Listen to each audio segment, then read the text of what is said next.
The independent television companies have decided to go ahead in principle with a new cable television channel to service the whole of Europe. The companies plan to put out existing programmes in English on cable systems here and on the continent for 18 hours a day. The material will be taken mostly from their own libraries, but 1/3 of the programmes will come from the BBC. The SuperChannel, as it'll be called, should be running by next autumn. Michael Crick has been looking into it.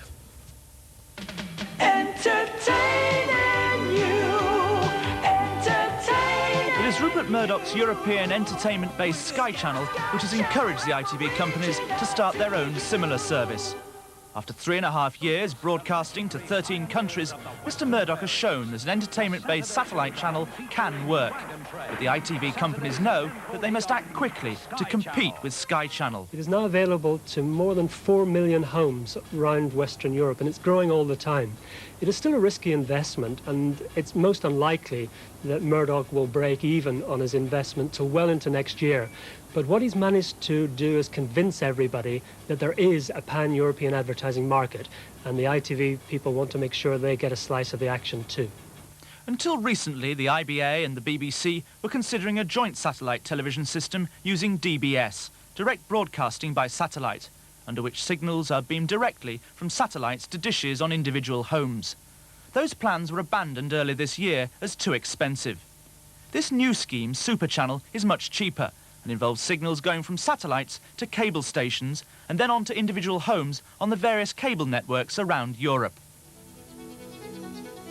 SuperChannel not only has a promotion video with similar titles to Sky Channel, but like Sky Channel, it will also be based on entertainment.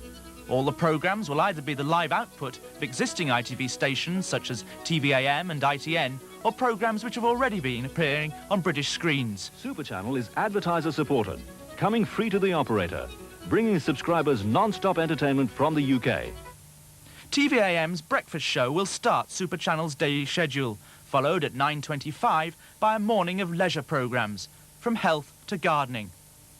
After the lunchtime news, there'll be children's programmes, like CBTV, until 3:30. And then follows the SuperChannel's main diet, soap operas like Coronation Street, quiz and game shows, comedy and action dramas like Minder, which will run through till 10 at night. An hour of news and sport follows, and then late-night variety, documentaries from TVI, pop videos and adult satire. And it looks as if about 1/3 of those programmes will have been made by the BBC. In purely financial marketing terms, all the business plans show that the ITV channel will have a much greater chance of success and being acceptable in Europe if the BBC programmes are involved with it. The BBC, of course, is having a difficult time financially and politically, and it's trying its best to do what it can to help itself and raise as much money as possible.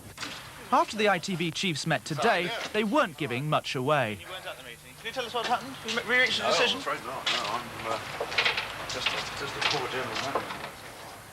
At the end of a long meeting here this afternoon, the 16 ITV companies formally agreed to set up SuperChannel in principle. But the details have yet to be hammered out, and the system still has to be ratified by the individual ITV companies, and there are bound to be long negotiations with the BBC.